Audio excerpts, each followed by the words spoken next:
नमस्कार। आज हम बात करेंगे प्रदोष व्रत की पौराणिक कथा की। ये कथा बताती है कि कैसे भगवान शिव की कृपा से एक गरीब ब्राह्मणी और उसके पुत्रों का जीवन संवर गया। प्रदोष व्रत रखने से सभी कष्ट दूर होते हैं और सुख समृद्धि प्राप्त होती है। आइए सुने पूरी कथा। प्राचीन काल में विदर्भ नगरी में एक गरीब ब्राह्मण रहता था जो भगवान शिव का परम भक्त था। वो प्रतिदिन शिव मंदिर जाकर पूजा अर्चना करता था। एक दिन उसकी मृत्यु हो गई और उसकी पत्नी विधवा हो गई। विधवा ब्राह्मणी के दो छोटे पुत्र थे, एक का नाम धन्वंतरी और दूसरे का नाम विष्णु। अब ब्राह्मणी अपने दोनों पुत्रों को लेकर भिक्षा मांगकर जीवन व्यतीत करने लगी। वो रोजाना भिक्षा के लिए घर घर जाती, लेकिन गरीबी के कारण उनका जीवन बहुत कष्टमय हो गया। दोनों पुत्र कुपोषण के शिकार हो गए और कमजोर पड़ने लगे। एक दिन ब्राह्मणी अपने दोनों पुत्रों को लेकर भिक्षा मांगने निकली।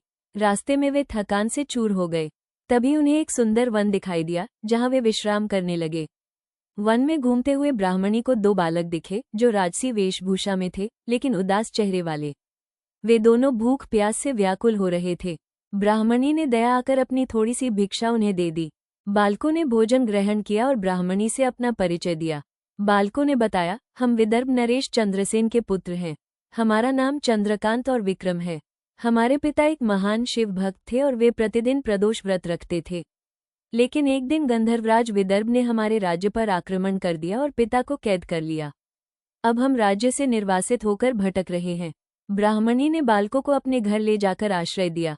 वहां सभी मिलकर भिक्षा मांगने लगे। धीरे धीरे ब्राह्मणी के पुत्रों और राजकुमारों में गहरी मित्रता हो गई। लेकिन गरीबी के कारण सभी का जीवन दयनीय बना रहा। एक दिन ब्राह्मणी ने सोचा कि इस दुख से मुक्ति पाने के लिए किसी ऋषि के पास जाना चाहिए। वह अपने चारों बालकों को लेकर शांडिल्य ऋषि के आश्रम पहुंची। ऋषि ने ब्राह्मणी का स्वागत किया और सभी की व्यथा सुनी। ब्राह्मणी रोते हुए बोली, महाराज, मेरे पति की मृत्यु के बाद हमारा जीवन नर्क के समान हो गया है। ये राजकुमार भी अपने राज्य से वंचित हो गए हैं। कृपया बताएं, इस दुख का निवारण क्या है? शांडिल्य ऋषि मुस्कुराए और बोले, माता, दुखों का नाश भगवान शिव की कृपा से ही संभव है। प्रदोष व्रत का पालन करने से सभी पाप नष्ट होते हैं, चंद्र दोष दूर होता है और सुख समृद्धि प्राप्त होती है। प्रदोष व्रत की कथा सुनिए।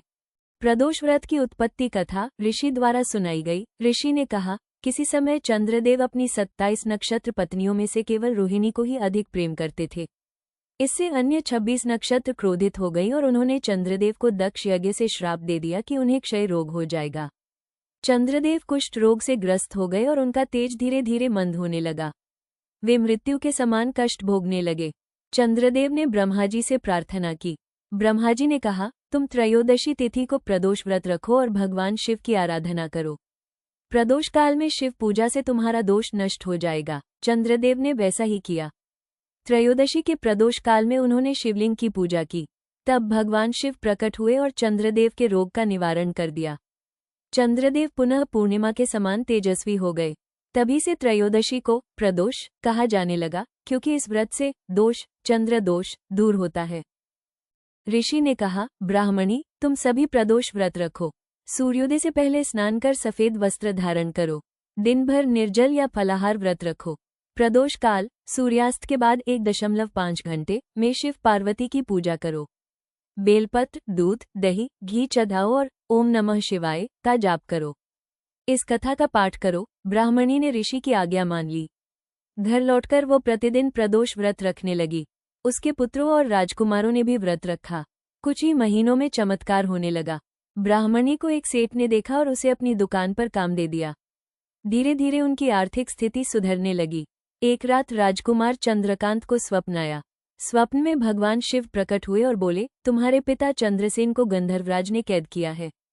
प्रदोष व्रत की कृपा से तुम्हारा राज्य लौटेगा।